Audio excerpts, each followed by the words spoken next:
Hi there, it's David Kelly here for grassrootsvegan.com. Today I'm going to basically talk about becoming vegan. And if you remember my last video, or if you watched my last video, I talked about how I became a vegan and how I found out that I was glucose intolerant and had to deal with that through a low-fat approach. Now, what I'd like to do now is sort of go back a few steps and talk about what I ate before I became a vegan. And basically, I was a pretty hardcore meat eater. I mean, I would go to Costco and buy a month's supply of, I'd buy whole slabs of meat and cut it up myself, like beef and pork and lamb, fish, and then I would go to the cheese section and buy big blocks of cheese and cut that up, and that would be, you know, what my month's provisions that I would have to eat. Anyways, so basically I ate a lot of meat. I used to like to barbecue, and so meat was pretty important in my life. And and then also I ate eggs as well, and I did eat fruit, and I did eat vegetables. You know, I had a pretty wide range of foods that I would eat, but the focus was a meat-centered diet. And it was always like, okay, what will I have with my steak? What will I have with my fish? What will I have with my pork? It was always whatever else I had, whether it was a fruit or vegetable or a starchy vegetable, was centered around what kind of meat I was eating that day. And then cheese. I used to eat large amounts of cheese and other dairy products as well, like ice cream and milk. So coming from that to a vegan diet was quite a radical change. And this is where today I want to talk about where transitional foods can be helpful. There's a lot, I mean, when you become a vegan, it's a whole new world that opens up to you. And it can be a little bit intimidating, even frightening at times, because the first question that I asked was, when I became a vegan, was, what do I eat? And once I was able to answer that, then I had to find different ways of cooking, and, you know, no longer could I center my meals around the meat of the day. So, you know, what is really important is that you're making a radical change. If you're like me and you're coming from a meat-centered diet or animal-centered diet and you become a vegan, that alone is a radical change. And so what is necessary in the beginning when you make a radical change like that is transition. And this is where vegan transitional foods are really helpful in the beginning. And even, you know, well into veganism, sometimes it's nice to just be able to, I don't know, have a veggie burger, right? With some fries. But in the beginning especially, because you have, before you became a vegan, you have your habits, you have your ways, you know, and they're pretty well ingrained depending on how old you are. I mean, if you're 50 like myself, those habits were deeply ingrained. And to just suddenly give everything up was quite the change in my life.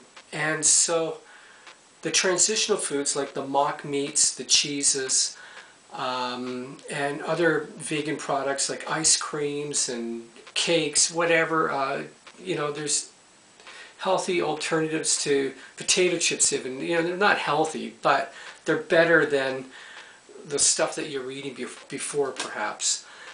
And these foods, so, you know, you're kind of just playing a game with your old habits. You're saying, okay, listen, here, you know, I am speaking here, we're going to change now. We are no longer going to eat animal products.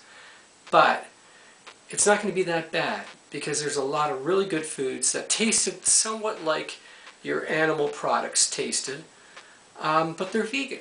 So let's give this a try. So you're kind of negotiating with your old habits here, so that your old habits don't, you know, rise up against you and, you know, and overthrow your good intentions.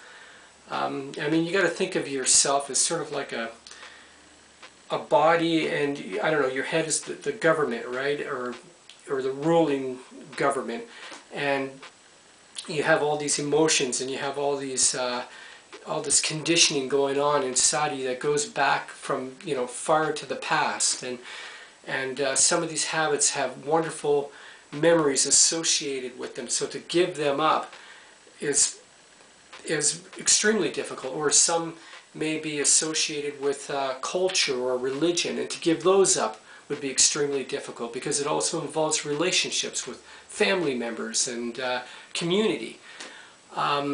And then, you know, there's just the addictive element of foods that are processed, and how they play a role in your habits. And so you have all that, and you suddenly make this radical change of becoming a vegan. Well then,